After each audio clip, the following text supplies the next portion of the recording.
Cek cek cek cek cek cek cek. Halo sobat Nime, kita gas lagi dah lah profile. Dan seperti biasa, yang mau ngasih gua kopi bisa banget lah baca di deskripsi. Yuk langsung aja kita gas. Mereview sedikit dari part sebelumnya. Saat ini Lee Seok-gi dia pun tersegel dalam makhluk spiritual level 80. Dan uniknya ketika dia ada di dalam makhluk ini, justru dia bertemu dengan kultivator rank 9 yang memperkenalkan diri sebagai Guo dan King. Mendengar nama itu, Lee Seok-gi dia pun berbisik karena nama itu unik sekali. Namun untuk Lee Seok-gi dia juga menyapa master itu dengan sangat amat sopan. Namun mendengar nama itu juga, di sini sistem memberitahukan kepada Lee Seok-gi kalau sosok yang ada di depannya ini memiliki nama yang kurang lebih mirip dengan kultivator iblis yang sebelumnya telah dilawan oleh Lee Seok-gi. Karena nama asli dari Raja Iblis yang ada di luar sana adalah Gao Angquan, yang membuatnya berpikir apakah ada hubungannya dengan wanita ini, pikir dari Lee Seok-gi. Sedangkan untuk master wanita ini, dia pun meminta kepada Lee Seok-gi untuk duduk dekat dengan dirinya dan melukis bersama dengan dirinya. Namun untuk Lee Seok-gi, dia pun menolaknya dengan sopan karena ia saat ini sedang melawan kultivator iblis dan dia tidak punya banyak waktu untuk berada di tempat ini. Di sini Lee Seok-gi dia juga meminta bantuan dari wanita ini untuk menunjukkan jalan keluar dari tempat ini. Karena saat ini Lee Seok-gi dia sangat mengkhawatirkan kondisi dari murid-muridnya yang lainnya. Tapi di sini untuk wanita ini ketika dia mendengar Lee Seok-gi sedang menghadapi para kultivator iblis, membuat wanita ini dia pun kesal dan dia pun membantahnya kalau di dunia ini tidak ada yang namanya kultivator iblis. Yang ada itu para kultivator yang telah menyatu dengan para makhluk buas untuk dapat menghancurkan Ace of Chaos. Bahkan Kaisar King saja kewalahan dan harus bergabung dengan para beast untuk dapat menghadapi Ace of Chaos. Jadi, dia meminta kepada Lee Seok-gi untuk menghentikan memanggil para kultivator itu dengan sebutan kultivator iblis. Tapi karena Lee Seok-gi memiliki wajah yang cakep dan juga tampan, di sini tante ini dia pun memaafkannya. Ucapan Lee Seok-gi yang sebelumnya, gila, wanita ini gila kah? Pikir dari Lee Seok-gi. Tapi di sini Lee Seok-gi dia juga merasakan ada yang janggal. Bagaimana mungkin wanita ini dia tahu tentang Kaisar King dan juga Ace of Chaos? Apakah jangan-jangan dia adalah kultivator kuno? Pikir dari Lee Seok-gi. Namun sebelum menyelesaikan bicaranya, tiba-tiba saja harimau tua dia pun keluar dari dalam gulungan yang ada bersama dengan Lee Seok-gi. Di mana harimau tua itu dia juga berujar, adik junior, bencana yang kita alami sudah lama berlalu. Dan ini sudah 10.000 tahun sejak bencana itu terjadi. Ucap dari harimau tua yang membuat wanita tua ini dia cukup terkejut. Ia tidak menyangka kalau ternyata dia bertemu dengan harimau tua itu lagi. Di sini wanita ini dia juga bingung 10.000 tahun. Bagaimana bisa waktu berjalan dengan secepat itu? Ucap dari wanita ini. Dan karena wanita tua itu sepertinya tidak memahami apa yang ada di luar sana, membuat harimau tua dia pun menunjukkan sesuatu kepada wanita ini yang membuat wanita ini dia pun memahami akan situasinya. Ternyata dunia Tianxuan sudah berlalu dengan cepat.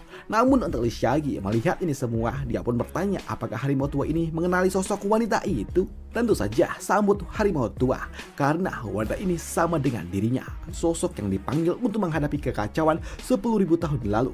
Namun sayangnya di kala itu dia telah gugur sebelum bencana itu berakhir. Dan yang ada di depan mereka ini hanyalah sisa-sisa dari jiwanya saja yang telah dimanfaatkan oleh orang lain untuk membuat sebuah kekacauan. Dan sosok yang ada di depan mereka dikenal sebagai Divine Lord dan King, yang merupakan salah satu pahlawan dunia Tianxuan. Di sini tante ini dia tidak menyangka kalau ternyata waktu telah berjalan dengan sangat cepat. Dan kini para penerusnya malah menjadi sumber kekacauan dari dunia Tianxuan. Sementara dirinya malah tanpa sadar membantu para penerusnya membuat kekacauan seperti ini. Ucap dari tante ini. Namun di sini untuk Lee Seok-gi dia pun meminta kepada tante ini untuk tidak perlu menyalahkan dirinya sendiri. Asalkan dapat membantunya keluar dari tempat ini, maka ia akan membantu tante ini untuk dapat bereinkarnasi dengan tenang. Dan soal iblis yang ada di luar sana, maka dirinya lah yang akan membersihkannya. Ucap dari Lee Seok-gi. Mendengar hal itu membuat tante ini dia pun tersenyum. Dia pun senang ketika Lee Seok-gi peduli dengan dirinya. Dia juga mengatakan membawa Lee Seok-gi keluar sebenarnya adalah hal yang mudah. Hanya saja Lee Seok-gi yang ingin dapat mengalahkan keturunannya, maka Lee Seok-gi membutuhkan keberuntungan. Dan karena wajahmu sangat cakep, maka dari itulah tante ini dia pun berencana untuk dapat memberikan keberuntungannya kepada Lee Seok-gi. Yang tentunya hal itu membuat Lee Seok-gi dia pun bingung dengan apa maksud dari ini semua. Kenapa aku harus mendapatkan keberuntungan? Ucap dari Lisyagi, yang membuat tante ini dapat mengatakan kalau sosok penerusnya itu cukup kuat. Dengan teknik yang dia gunakan saja, kau tertahan di tempat ini. Padahal teknik yang dia gunakan itu adalah teknik yang tidak sempurna. Karena sejatinya teknik andalan mereka adalah teknik penyegelan terkuat. Bahkan untuk Lisyagi saja saat ini dengan teknik KW dia nggak bisa bergerak dari tempat ini. Padahal ini cuma teknik KW dan bukanlah teknik original. Dan hal itu pun juga dibenarkan oleh harimau tua. Dia juga mengatakan kalau di zaman kuno sosok yang ada di depannya ini adalah sosok yang dikenal sebagai Dewi Penyegel. Bahkan teknik penyegelannya tidak ada yang menandinginya di kala itu. Dan ini adalah keberuntungan untuk dirimu, ucap dari harimau tua yang akan melihat Lisyagi mendapatkan bimbingan dari tante ini. Yang membuat Lisyagi dia pun paham akan situasinya dan dia pun mengucapkan terima kasihnya. Walaupun Lisyagi dia juga nggak tahu apakah teknik ini berguna atau tidak, tapi ya sudahlah, terima aja, wong namanya gratis, ucap dari Lisyagi. Namun di sini tante ini dia pun mengatakan kepada Lisyagi kalau dirinya tidak akan memberikan teknik itu kepada Lisyagi dengan cuma-cuma, karena teknik ini hanya bisa didapatkan tergantung kepada Lisyagi itu sendiri. Jika saja Lisyagi dapat menaklukkan ujiannya, maka Lisyagi akan mendapatkan teknik ini. Namun jika saja Lisyagi gagal, maka Lisyagi akan selamanya ada di tempat ini, ucap dari tante itu, yang membuat harimau tua ini dia pun tahu kalau tante ini cuma akal-akalan doang agar bisa bersama dengan Lisyagi. Dasar wanita tua, dia adalah wanita gila, padahal dia udah ribuan tahun, tapi sikapnya tidak pernah berubah ketika dia melihat lelaki tampan. Dasar wanita, ucap dari harimau tua. Dan untuk Lisyagi dia pun menerima tantangan itu, yang membuat harimau tua dia pun kasihan dengan Lisyagi yang akan dipermainkan oleh wanita tua ini. Dan kalau tante ini tentunya dia pun sungguh sangat senang ketika dia akan ditemani oleh Lisyagi, karena dulu dia gagal ketika dia mencoba untuk dapat mendekati lelaki tampannya yaitu Kaisar King. Dan sekarang ada Lisyagi yang mirip-mirip. Jadi dia berharap dapat mendapatkan hati dari Lisyagi. Bahkan dia juga berpikir akan menghabiskan banyak sekali cairan miliknya di setiap harinya jika saja Lisyagi ada di sini menemaninya sepanjang waktu. Namun ketika Lisyagi memanggilnya, membuat tante ini dia pun langsung buyar dah semua khairan tante ini. Dan untuk ujian itu sendiri adalah ujian mendaki.